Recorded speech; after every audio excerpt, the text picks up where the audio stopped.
Olá, eu sou Débora Abdala, da Casa de Culturas Azul e organizadora do Raízes, Web Congresso de Dança e Cultura Étnica. Estou aqui para anunciar a próxima atividade. História é algo fascinante, então fique agora com a querida Mônica Gobenstein.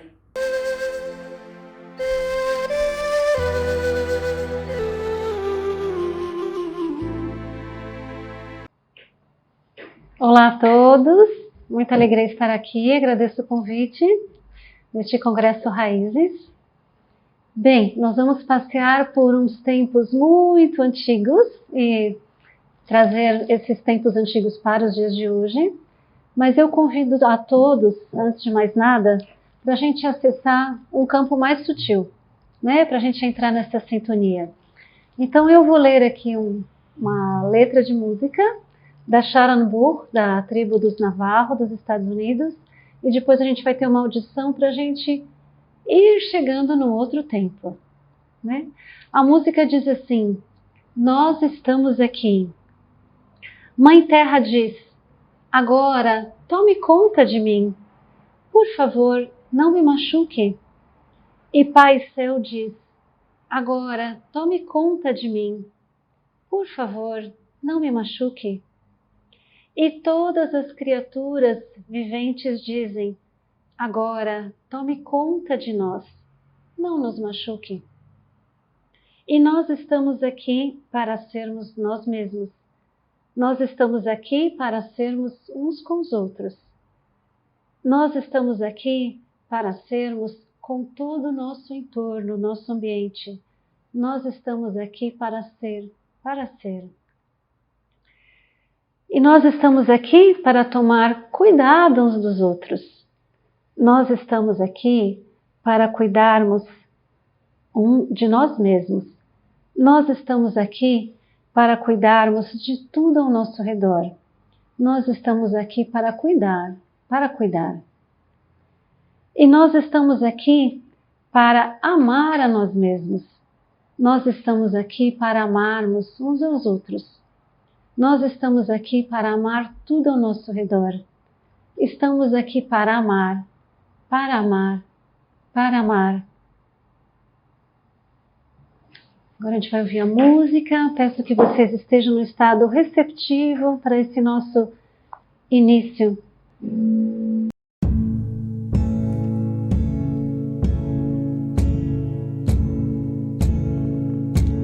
Mother Earth says, now take good care of me.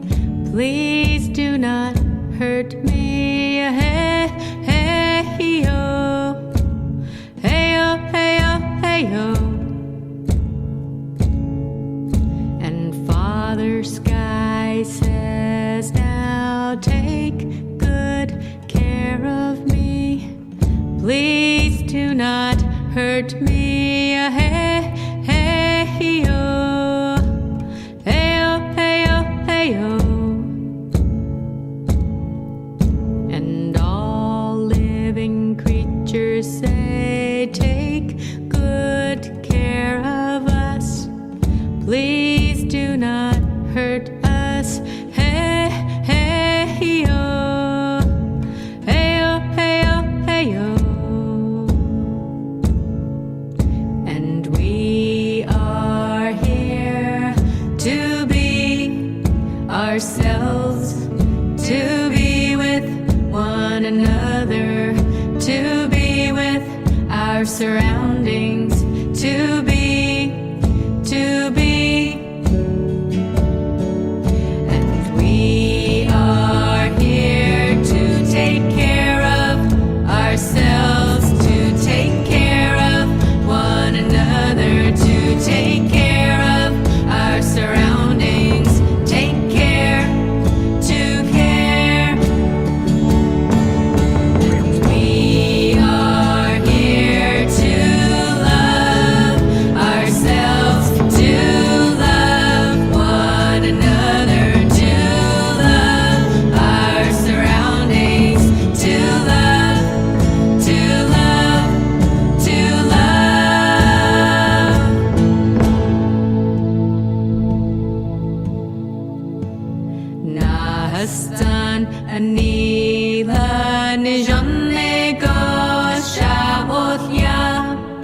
Jonegosha Othya, hey, hey, yo. Hey, yo, hey, yo, hey, yo. Hey, hey, yo. Hey, yo, hey, yo, hey, yo.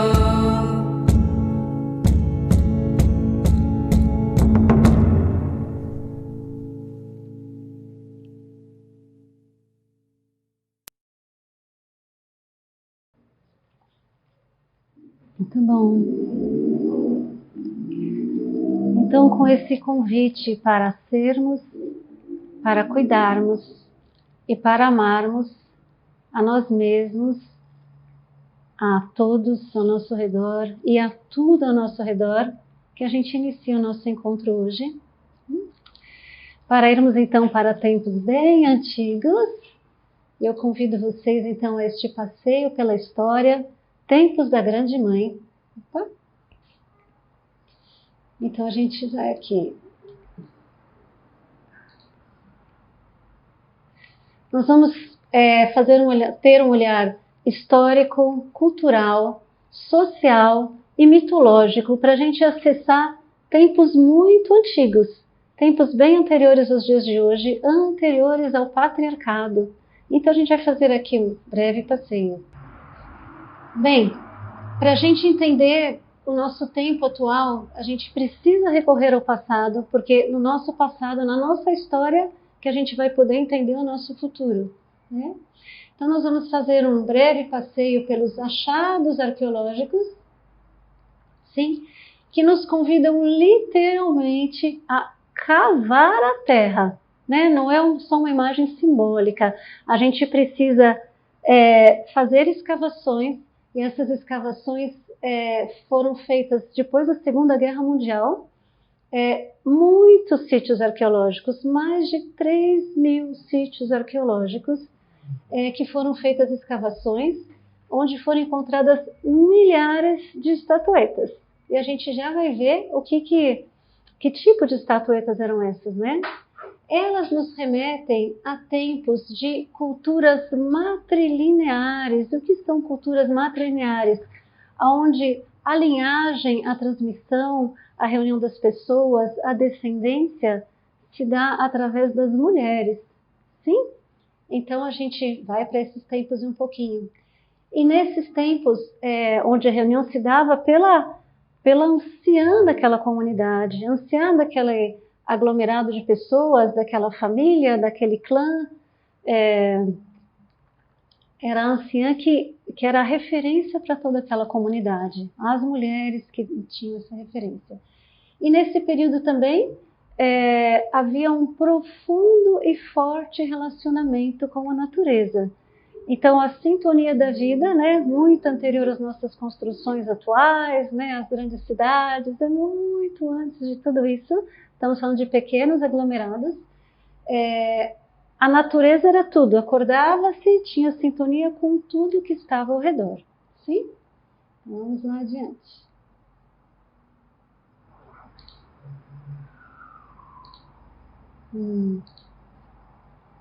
E aí nesses tempos, são tempos em que o princípio feminino era um princípio muito forte, porque via-se que a natureza gerava vida.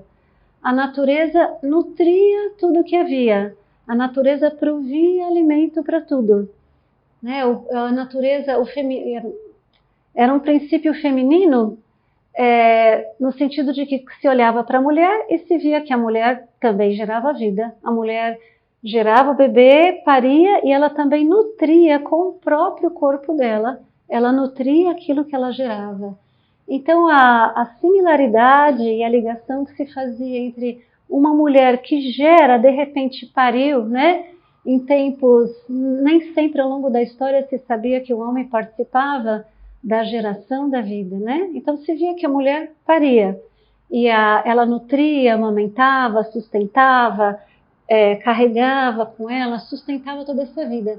Então era natural naqueles tempos se fazer uma ligação entre a mulher, esse aspecto feminino, o princípio feminino gerador, porque o homem não gerava vida, e a natureza, né? Quando as pessoas olhavam ao redor uma planta que crescia, uma árvore, os frutos que dava, a similaridade com a mulher geradora era muito imediata. Então, nesses tempos, nós tínhamos esse princípio feminino permeando tudo, né? Hoje é muito comum a gente associar, temos um pai, muitas culturas associam Deus a um Deus masculino, a um Deus poderoso, né? Não é o nosso enfoque, mas nesses tempos essa ligação não é o que os estudiosos trazem, o que os arqueologistas trazem, né?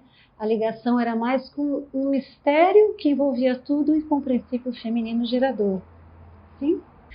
Sim, então nesse princípio feminino havia uma veneração profunda por toda a vida e um respeito por toda a natureza, por todos os animais, pelas plantas, pelos rios, pela natureza como um todo. Então se entendia, a visão geral é que esse princípio feminino ele tinha uma relação com a terra, com o céu, com as plantas, com os animais, com toda a criação.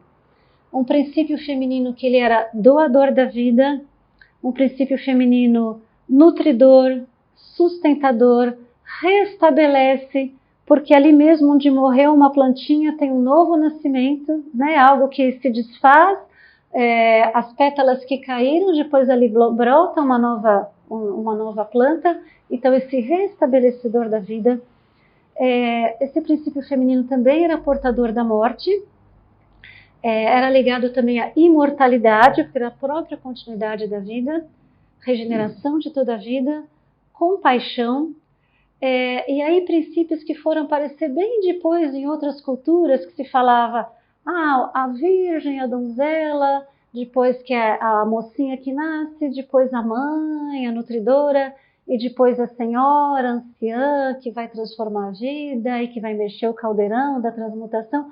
Essas ligações, mesmo que não com essa classificação, é algo que já vinha desses tempos, enquanto compreensão do princípio feminino que rege tudo isso. A donzela, esse nascimento, a mãe que pare nutridora e a anciã que transforma toda a vida. Isso é muito antigo, né? Também os nomes que a gente foi ver depois, rainhas dos céus, ou mãe da terra, senhora das coisas selvagens, tecedora de tecidos, todos esses nomes, ditos ou não ditos, eles têm a origem nesses tempos de veneração a esse princípio feminino. Sim? E aí então a gente tem que avançar um pouquinho. Opa! E a gente precisa então fazer um passeio na pré-história para entender de onde vem tudo isso, né? E o que a gente chama de pré-história é um período que vai desde o aparecimento do homem, 4,5, quase arredondando, milhões de anos atrás, até o que se considera historicamente, classicamente, o aparecimento da escrita, 3.500 anos antes de Cristo. Então, todo esse período é chamado de pré-história. E, geralmente, quando a gente vai para a escola, acho que todos nós e quem está assistindo, a gente, essencialmente, começa a estudar a história a partir daí. A gente vai estudar a partir dos registros, a partir da escrita. Esse é o modo clássico. E se a gente entrar no site, toda a matéria, o site da história em geral, hoje que tem no Brasil para os alunos, a gente parece que a história começa daí. Mas o convite que eu faço é para a gente ir antes da escrita e ver o que havia ali. Sim? Então, a gente vai ter dois períodos. O Paleolítico, que é o mais antigo, aproximadamente 30.000 a 10.000 a.C., e o Neolítico, que é o mais recente, mesmo que vocês não memorizem todas essas datas, é mais pertinho, já outras revoluções, 8.000 até a escrita, 8.000 até 3.500 a.C., né? Então vamos lá, Paleolítico, aproximadamente, né? Nesse período nós já temos instrumentos, já tem algumas organizações, já tem confecção, né, de gravetos, de pedra, o período que a gente chama, né, de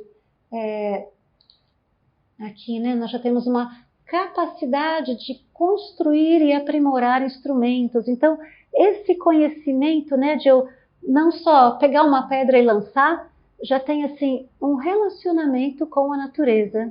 Mas além desse relacionamento com a natureza, essa capacidade de polir uma pedra, né? Lascar a pedra, nós já temos também, vejam vocês, arte. Se a gente olhar essas imagens, milhares de imagens de arte rupestre que a gente encontra tanto na Europa, encontra mesmo no Brasil, encontra ao longo do mundo, encontra ali na região Mesopotâmia, a gente encontra imagens muito refinadas de arte, de domínio das cores, de traçado estético.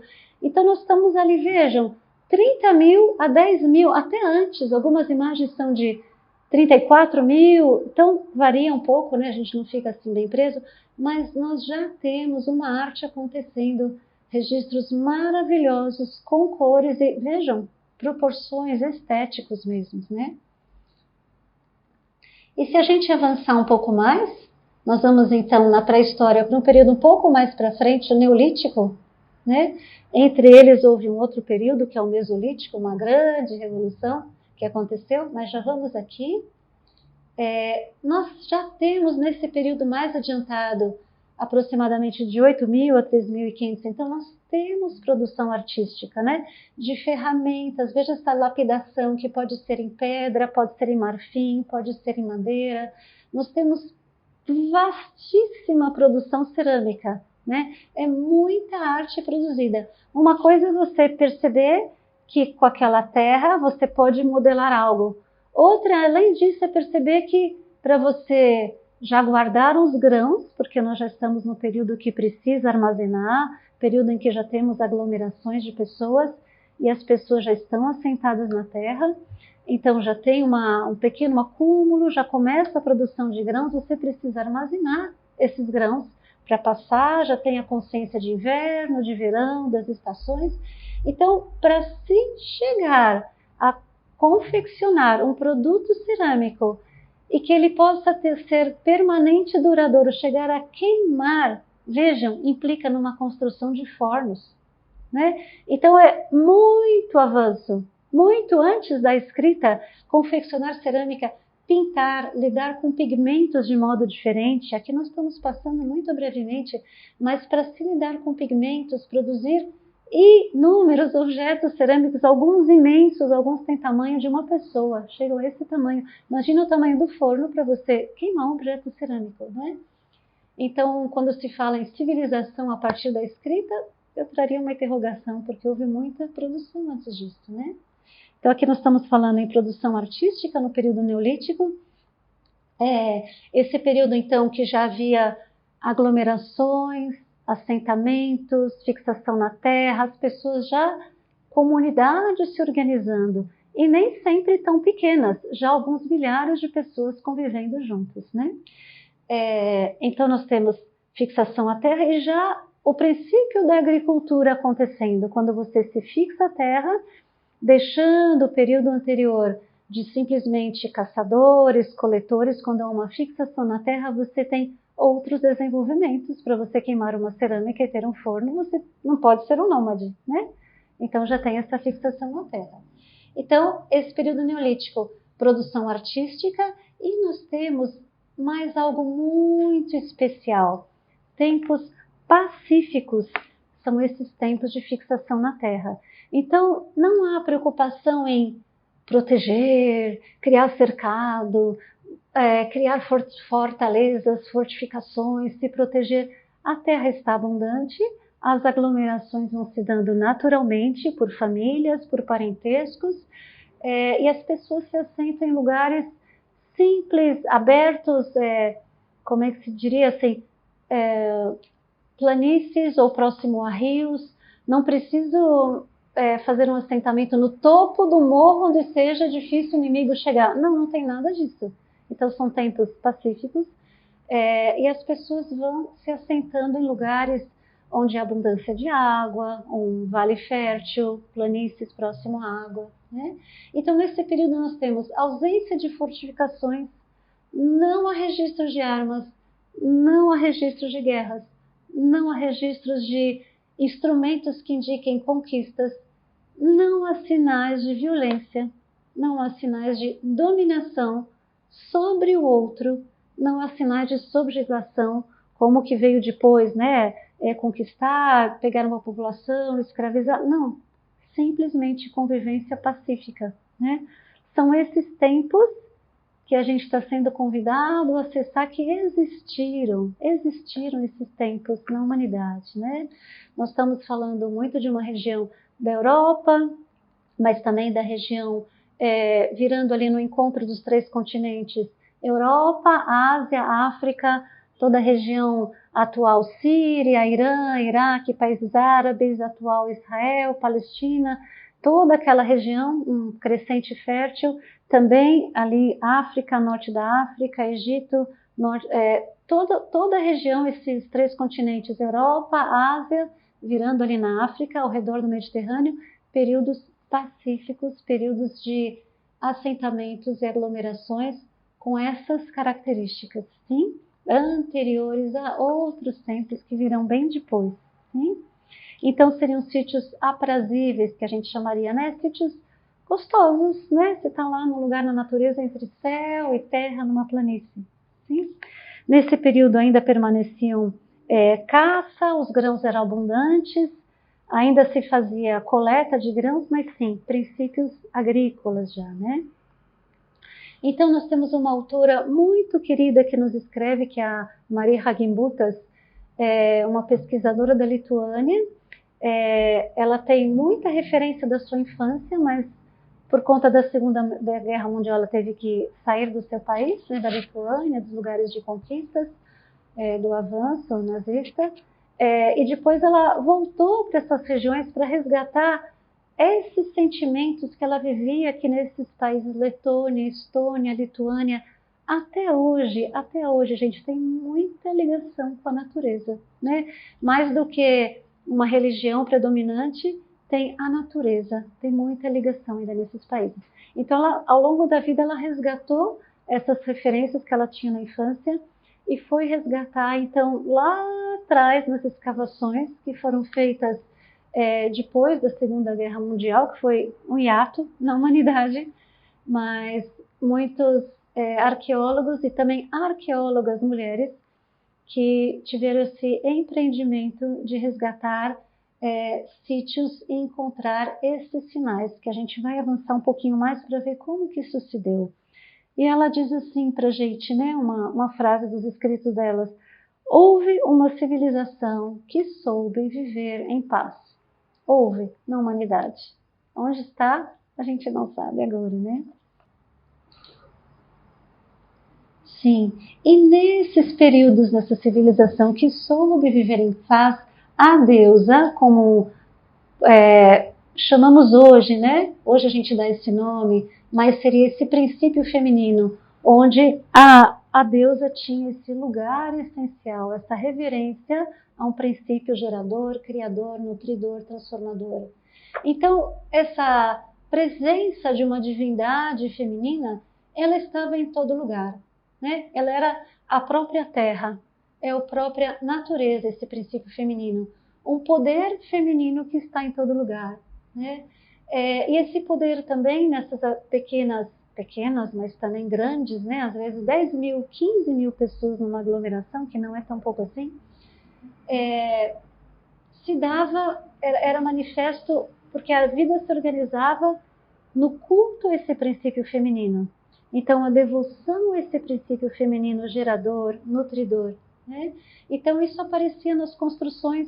Você tinha altares, você tinha lugar para fazer rituais, e toda a vida se organizava, né? As construções, o movimento daquela comunidade para doar, para reverenciar essa divindade, seja o nome que tivesse, eram inúmeros nomes, dependendo do lugar, e os nomes iam migrando e mudando e ficando parentes uns dos outros, aqui a gente está num breve olhar, mas tudo, o ritual, a vestimenta, a cerâmica, as pinturas, tudo então era voltado para essa consagração desse princípio feminino, esse poder que estava na natureza e que gerava a vida, também levava a vida, recolhia a vida, transformava a vida, né? Então a deusa tinha esse lugar essencial. Enfim, então as construções eram também consagradas a Deus, assim como toda a vida se desenvolvia mesmo em volta disso, né? O trabalho, as artes, como a gente falou, vestimentas, rituais. E aí a gente vai ver então o que era encontrado nessas escavações que nós falamos, né? Desse período da pré-história. Nós temos, aqui se eu voltar, as Vênus, né? Esse nome que a gente vê, que hoje a gente tem esse nome atribuído a um planeta feminino, mas as Vênus, que a gente chama assim, que os arqueólogos chamaram assim, foi o nome dado a milhares a gente fala assim, não é uma, nem 10, nem 100, nem 1000. Na época, falando ali da década de 60, 70, 80, mais de 30.000 pequenas estatuetas, aqui a gente trouxe um pouquinho, essas estatuetas que refletiam esse princípio feminino gerador, nutridor. Então essas estatuetas, vira de regra, elas têm seios muito abundantes, os quadris largos e abundantes, e a importância não está na cabeça, nem nos pés, nos membros, nas mãos, nas pernas, mas realmente em retratar quadris, tudo que era o quadril de onde a mulher então vai parir, e também os seios que ela vai nutrir depois aquilo que seria gerado, né? Então são milhares, então estamos falando de mais de 3.000 sítios arqueológicos, equipes, né, depois da Segunda Guerra Mundial, já não era só um arqueólogo sozinho, como antes se fazia lá, com a finalidade de pegar objetos interessantes para o mercado, como relíquias, serem vendidas num mercado de raridades, né? O movimento que começou na década de 60, 70, 80, era realmente entender o que estava embaixo, soterrado, anterior aos tempos da humanidade atual. Imagina, anterior à Segunda Guerra, anterior a toda a civilização dada na humanidade nesse período, né?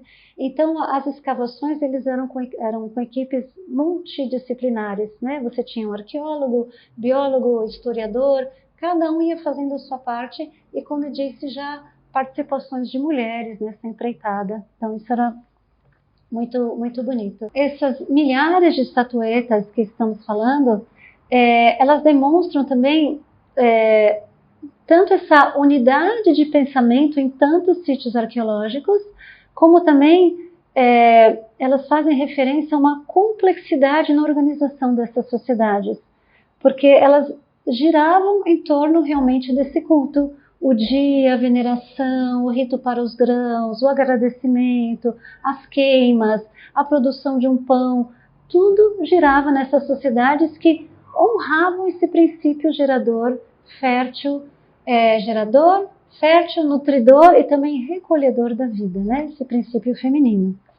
Então, eu trouxe assim só algumas ilustrações, mas para vocês verem que as formas são as mais variadas, né? Vamos pensar aí em 30.000 estatuetas, nem caberiam numa tela, né? Nem 10, nem 100, mas milhares realmente de estatuetas, né? As Vênus, como eram chamadas. Isso. Bom, e aí a gente passeia um pouco por essas chamadas sociedades originais, sociedades iniciais, né? Que havia, então, como falamos, segundo a Maria Reguimbutas, uma convivência pacífica e uma arte florescente, porque elas respiravam arte, não estava desligado. Toda a produção, seja de como arrumar um cabelo, a gente encontra pequenas peças que mostravam, né, como era um cabelo, algumas mostravam alguma peça de vestuário esculpido, enfim, como se organizavam os ambientes, como se interligavam as salas, as residências entretecidas junto com os santuários, né? Então havia essa convivência pacífica, esses lugares aprazíveis e uma arte, né? Então, sim, uma civilização riquíssima, né? Embora a gente aprenda que civilização mesmo é depois da escrita, muito depois disso. Então, nós vamos lá para esse... só lembrando aqui, as sociedades matrilineares, que se organizavam em torno da mulher geradora, né? Também chamada matrifocais, porque a organização espacial estava com foco numa figura feminina. Sociedades matrilineares. Nesses lugares, a mulher, ela poderia ser uma rainha, poderia ser uma sacerdotisa. Não que não houvessem homens sacerdotes, também havia umas sacerdotes. Havia conselho de mulheres, mas não havia, assim, dominação. Todos tinham direito. A gente encontra isso muito estudando os registros, como as pessoas eram enterradas. Elas eram enterradas em igualdade. Homens, mulheres, sacerdotisas, os sacerdotes, né? Então havia um respeito, uma igualdade entre os sexos. Não havia dominação. A sacerdotisa ou a rainha, a pessoa que gerenciava aquela comunidade ou o conselho das mulheres, não era uma dominação sobre, era um estar com. Então, mesmo os homens, ou que saíam para caça ou para outras atividades, tudo era um entretecer conjunto, uma convivência, não era uma dominação, né? E como eu disse, lembrando que não havia necessidade de se defender, não há registros de armas. Praticamente a maioria das miniaturas são registros de imagens femininas, há pouquíssimos registros de imagens masculinas. Por isso essa referência a esse princípio feminino gerador, né? Mas a convivência era junto, não precisava ter armas e nem defesa, né? Então essas sociedades matrilineares, manifestações da deusa. Então era esse entendimento, né? Claro que é uma imagem mais atual, de que esse princípio, reforçando aqui, ele reflete toda a unidade da vida. O céu, as estrelas, a organização, a lua, os astros, mas também o que está aqui, o crescimento das plantas, as estações, regendo toda a vida, né? A precessão, né, das estações, uma percepção que hoje a gente chamaria uma percepção holística do sagrado, holística no sentido de englobando tudo. Então, desde o vestir, do comer, do rito, cozinhar, honrar, tudo era uma coisa só. Assim como cuidar da terra, assim como sair para caçar, amanhecer, né? Tudo era junto. E aí tem esse nome que hoje os estudiosos dão de religião da deusa, né? Então, esse seria um nome mais atual que se fala, religião da deusa. Então, em termos de classificação, acaba tendo esse nome. E essa religião da deusa era uma grande celebração da energia da vida. Então, nós temos aqui imagens da Mesopotâmia, do lado esquerdo, ou da cultura etrusca, né? Aqui é de um lugar onde se enterra as pessoas, né? Um sarcófago etrusco. Então, essa parceria de homens e mulheres, ou a gente tem ali uma imagem da Suméria, né? De Inanna e da Muse, é junto o princípio fértil e criador da vida, a energia, a celebração da vida não é masculina nem feminina, é entender isso junto. Então, tudo isso, havia sim reverência a Inanna como deusa, criadora, muitas estatuetas, muitas referências a ela, sim, mas ela tem um consorte que é da Muse, e os dois entretecem. Depois, a história vai mudando, mas eu vou ler um trechinho, então, da Marie Hagenbutters, essa querida historiadora. Em tempos antigos, nós vamos falar de uma ideologia, de um mundo muito diferente em ideologia e em pensamento. Havia muita ligação entre o ser humano e os animais, e entre os objetos todos aparentemente inanimados, sejam de rituais ou objetos da natureza, como uma pedra ou também objetos que têm vida, né, uma árvore, né? A divindade poderia ser então uma árvore, uma pedra, um animal, um ser humano. Havia muita proximidade entre todos os seres. Um pensamento holístico em que não estavam separados nada, nem o ser humano, nem a natureza, nem nada ao redor. Tudo era uma coisa só. Então esse é o pensamento que descreve a Marie Hagenbutters de um jeito muito lindo, né? Então são esses tempos que a gente é convidado a acessar, que a nossa música inicial nos trouxe para a gente ser, para cuidarmos uns dos outros e para amarmos, porque esse amor, essa liga do universo, essa cola que cria tudo, que faz os planetas girarem ao redor um dos outros, e não se afastarem ou brigarem entre si, ou os átomos, né, dentro das nossas moléculas, os átomos, prótons, elétrons, esse amor como uma cola universal. Isso, de outro modo, mesmo que não com essas palavras, regia tudo, e as pessoas conviviam em tempos pacíficos. Porém, houveram tempos de mudanças, né? E esses tempos foram chegando à medida que, é uma história um pouco longa, mas com o acesso aos metais, né? Chegou o acesso, o ser humano começou a dominar o bronze, e depois, junto com o estanho, foram chegando, perdão, o ser humano começou a dominar, compreender o cobre, depois o estanho, chegaram as ligas junto com o bronze, aí chegou a idade do bronze, mais adiante a idade do ferro. Num primeiro momento, os metais eles eram usados para a confecção de objetos, potes, instrumentos, eventualmente uma lança, mas muito diferente uma lança usada para caça de animal do que as que foram depois desenvolvidas na confecção de artefatos para a guerra, né? Então, o que aconteceu? Toda essa história que nós contamos referente a comunidades presentes na Europa e essa parte do Crescente Fértil, onde depois chegaram a região da Mesopotâmia, a Babilônia, teve um momento na história, e na verdade o momento da história não é assim, tal ano, né? São alguns milhares de anos, desde o ano 4.000, 3.000, 2.000, 1.000 a.C., ao longo de alguns milhares de anos, aos poucos, algumas invasões que foram acontecendo de comunidades que não estavam assentadas à terra, porém que permaneceram como caçadoras, coletoras ao longo de milhares de anos. E com mudanças climáticas que houveram, essas comunidades começaram a chegar das regiões das estepes russas, norte da Ásia, e foram chegando de regiões mais frias, procurando novas pastagens, procurando lugares com as mudanças climáticas, pois os rebanhos precisavam de novas áreas.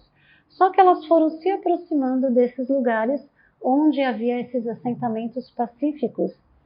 E as suas primeiras chegadas, que são essas mudanças que vamos vivendo então aqui, com que foi chegando com a idade dos metais, 5.000 a 3.000, mas adiante também, por isso que é só uma referência, mas a gente não vai ficar preso esses anos, foram trazendo uma nova concepção, né? Comunidades que permaneceram caçadoras, e onde era importante que um ser forte guiasse essas comunidades e permaneceu guiando, e esse ser geralmente era um ser masculino, e a sua força permaneceu, se destacou, e ao longo de milhares de anos, com essas comunidades em outros lugares, como eu disse, notadamente das estepes russas, foram dando empoderamento natural a esse guia da comunidade, que geralmente então era um guia masculino que se destacava pela força, por saber proteger a comunidade ou por onde guiá-las em intempéries, e essas comunidades foram se desenvolvendo com um enaltecimento à força e a uma divindade, e um panteão de divindades masculinas e seres ligados a esse que a gente vai chamar aqui de novo Deus, esse novo Deus no sentido de chegando nessas comunidades agora, onde predominava então esse princípio gerador feminino, esse princípio feminino. Então, esses grupos, eles vão chegando e eles começam a invadir, eles começam a chegar nessas comunidades, não para uma troca e não para aprender, mas eles chegam, essas invasões que vão ser denominadas de indo-europeias, que depois elas vão também se estender para as regiões da Índia, vão se estender para as regiões dos atuais países árabes, vão se estender África abaixo, vão se estender para a Europa, então a gente chama de invasões indo-europeias.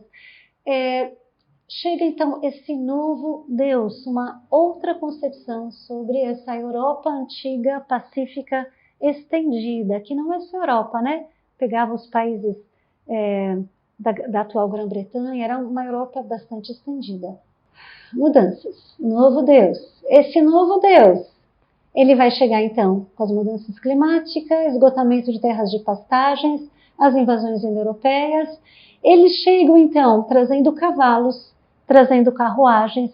Já havia o domínio da roda e a roda da velocidade de você se locomover e também de você conquistar. Eles chegam com Deus masculino, essencialmente trazendo uma nova ordem e trazendo a força e trazendo a dominação.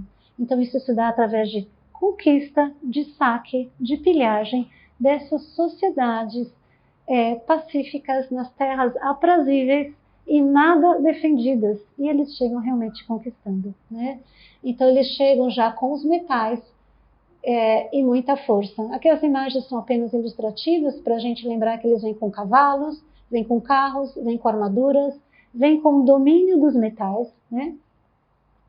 E com esse poder masculino e essa reverência, um forte masculino, e aquela ambiência de um feminino gerador, é algo que não dialoga, pelo menos no primeiro momento, não há diálogo para com essas chegadas.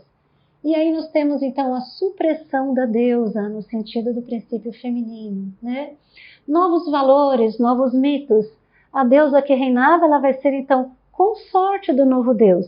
Às vezes ela vai ser a mãe do Deus, aonde muitas vezes esse Deus vai acabar cometendo um matricídio autorizado, como acontece, por exemplo, com a história de Marduk e a deusa Tiamat, que era a mãe dele. Ele acaba picotando a mãe e distribuindo ela aos quatro cantos, e daí então chegam novos mitos da criação de uma deusa que foi retalhada e um matricídio autorizado do filho para com a mãe. Isso também vai acontecer com a deusa Atenas, vai acontecer tudo ao redor, assim, milhares de mitos vão chegar. Nós temos um Deus Pai Todo-Poderoso, ladeado por animais poderosos que antes eram símbolos da deusa. A gente tem muitas imagens da deusa ladeada por seus companheiros. Ela é ama dos animais, dos tigres, dos leões, dos leopardos, com as corujas. Agora nós temos imagens de um Deus Pai que vai suprimir. Algumas culturas vão suprimir completamente, inclusive a ponto de endemonizar tudo que seria aspectos ligados à deusa, né? Então os aspectos não conhecidos, a gente vai ter, né, uma longa história que a gente poderia falar sobre Lilith, sobre a lua negra, sobre a Gênesis que vai trazendo Adão e Eva. Então o pecado associado à mulher, ela que contaminou o homem, ela que bebeu da árvore da sabedoria, sendo que nos tempos anteriores essa sabedoria ela era disponível, ela era compartilhada. E agora tem uma sabedoria que tem que ser restrita, abafada, e essa mulher foi seduzida por uma outra mulher, a serpente Lilith, né? Então nós podemos citar inúmeros mitos. Na tradição judaica isso vai ser extremamente forte, porque enquanto muitas tradições depois vão fazer quase que um casamento, né? A gente vai ver, vou falar um minutinho, as tradições greco-romanas, elas vão fazer um bem casado, um bem bolado. Então esses seres com armas, como tem muitas deusas sendo reverenciadas, vão dar origem a uma Atena, né? Que é essa deusa ligada a muita sabedoria, mas ela vai ganhar uma arma, ela vai ganhar um escudo, ela vai ganhar um elmo. Então é uma deusa vestida de guerreira, e ela então vai cuidar, vai defender as lutas, mas não é isso na origem, né? Essa sabedoria. Então nós vamos ter divindades que vão mudando, né? Durante todo o Império Romano, o culto às deusas, toda a mitologia do culto às deusas permanece. Nós vamos ter templos dedicados às deusas. Esparta vai ter templos dedicados às deusas. Então eles vão reverenciar o princípio feminino, mas as armas estão chegando. Então nós temos uma Deméter que depois vai sentar numa carruagem, né? Ladeada, né, puxada por leões, mas ela está lá, ela está na carruagem, ela está nos instrumentos que são do masculino. E aí vai esse casamento que vai seguindo até o fim do Império Romano. Mas tem o patriarcado, como eu dizia, por exemplo, no caso da história da Gênesis judaica e cristã, esse feminino na judaica nem tem lugar. A cristã, depois de muito tempo, trouxe Maria. Então tem um rezo, um acalento. Maria vai representar, ressuscitada, esse feminino, todo esse feminino suprimido. Porque nós vamos ter, trazendo aqui um pouquinho, a supressão da deusa, né? Os templos que outrora eram dedicados à deusa, os santuários naturais, muitos santuários naturais, sobre eles vão ser construídas catedrais para a reverência do novo Deus, único no caso, né? Mas também alguns santuários vão ser pilhados, vão ser destruídos. E depois vamos ter então sobreposição de catedrais, de igrejas, uma nova ordem aonde que se reverencia um Deus Pai. Muito depois, né? É bem recente na história, o culto a Maria, enquanto o credo, né, se falar a oração para Maria, isso é bastante recente, falando sobre a tradição cristã. Mas nós temos, isso dá uma outra e longa conversa, toda a história das Madonas negras, né, as virgens negras, que não tem nada a ver com uma pele negra africana. O que são as virgens negras que mantêm esse lugar de sabedoria, de magia, da terra, do úmido, do escuro? Todo o culto das Madonas negras, darei uma longa palestra aqui, né? Então o feminino no cristianismo ainda manteve um elo, ele traz Maria como mãe do Deus, né? Ou do filho do Deus. Ela é a mãe dele, ela não é a principal no panteão, mas tem um lugar de refúgio, guarda um lugar de eu vou orar para Maria, né? Nós sabemos que as tradições do Oriente, da Índia, a gente tem um vasto panteão, né, de homens e mulheres, né? E tem lugares onde você vai, você ora para Tara, todas as 21 Taras, essa divindade maravilhosa feminina. No Egito tem esse casado, vocês aqui na casa de Zazu, cultura de Zazu, que hospeda as tradições egípcias e toda a reverência ao feminino maravilhoso. E ali também o feminino teve um fortíssimo poder, até ficar ali lado a lado com o faraó, né? Lado a lado com o faraó. E temos muitas histórias também, né? O faraó, ele o deus Osíris, ele é morto, e aí então, quem que vai lá? Isis vai lá, vai resgatar as partes, ela que tem a magia de ressuscitar, com Osíris mesmo morto gerar o filho Horus, né? Então tem um panteão onde a deusa, ela é rainha dos céus, né? Maravilhoso, e tem um casado de masculino e feminino. Nós temos muitas tradições, mas a cultura que veio se sobrepondo nessa era, vamos chamar assim, dos metais em gerais e das conquistas, e que ainda está hoje nas instituições e nas políticas e nas dominações, a gente vê por excelência a decorrência desses tempos, que são os tempos de patriarcado, não tem como a gente negar, né? As mudanças que vieram se sobrepor a esse período da deusa são os tempos de uma energia patriarcal por excelência, onde é inevitável falar um pouquinho de políticas, né? Só no sentido que se destina somas imensas para armamentos, para aeroportos, para naves de guerra, para navios, para submarinos, para armas em geral, para exército. E claro, se a gente pudesse destinar toda essa soma para educação, para cultura, para agricultura, para convivência, né? Então, algum desequilíbrio, as somas que vão para os armamentos é imensa. Isso realmente rege as relações no mundo, as fronteiras. Claro, as fronteiras foram chegando com essas dominações. Aí todas as construções foram mudando. Não temos mais as planícies aprazíveis de uma comunidade. Então nós temos as fortalezas, as cidades cercadas, as fortificações, né? Isso em tempos antigos. E hoje em dia, se os países não são cercados, porque são imensos, né? A gente não tem uma muralha cercando o país inteiro, como ali tem a China, mas a gente se protege, né? Hoje nós temos as casas, temos os alarmes, temos outras fortificações, né? Mas estamos em tempos onde predomina ainda, mesmo com inúmeros trabalhos sobre o sagrado feminino, e também, felizmente, sobre o resgate do sagrado masculino, porque nós precisamos dessas duas forças inevitavelmente. Qual é esse lugar de honra, onde que o masculino faz os seus cultos, onde que o feminino faz os seus cultos e o resgate do seu poder pessoal, não sobre o outro, e aonde que os dois se entrelaçam, né? Então, o recadinho hoje que a gente está trazendo aqui, né?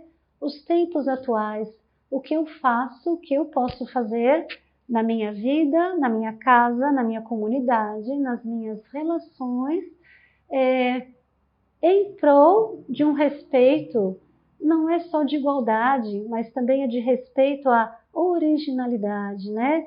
Dos masculinos, dos femininos, de todas as variações de gêneros que estão hoje reconhecidas, como que a gente convive com toda a gama para a construção de um novo tempo. Como seria trabalhar com parcerias, cooperação, trocas, não voltar para os tempos da Grande Mãe, não é essa a proposta dessa palestra, mas como podemos resgatar tempos de paz e convivência e respeito e entrelaçamento, né, de todos os seres da comunidade para com a natureza, como trazer isso para hoje, né, para as vidas urbanas, como a gente poder resgatar, como a gente lida com ocupação do solo, quais são os nossos conceitos de desenvolvimento, preciso desenvolver tal região, o que fazemos com as populações que cuidam da terra e nos ensinam até hoje a cuidar da terra.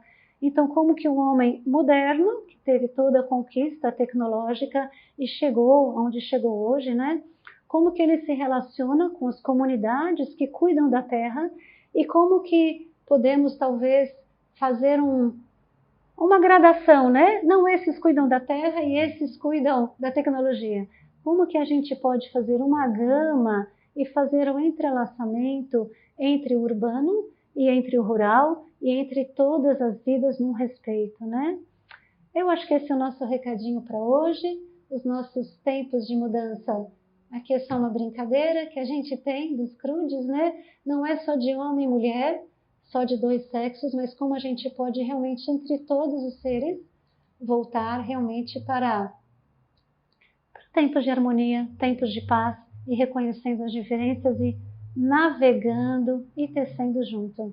Então eu espero que esse momento aqui em Raízes ajude a gente, a partir das nossas raízes, poder, né, alçar melhores folhas, melhores flores, melhores frutos, porque se não sabemos a origem, como pessoa da nossa família, da nossa descendência, da nossa cidade, do nosso país e como humanidade, se nós não acessamos as raízes, é muito difícil a gente cuidar só do que está lá em cima, na copa.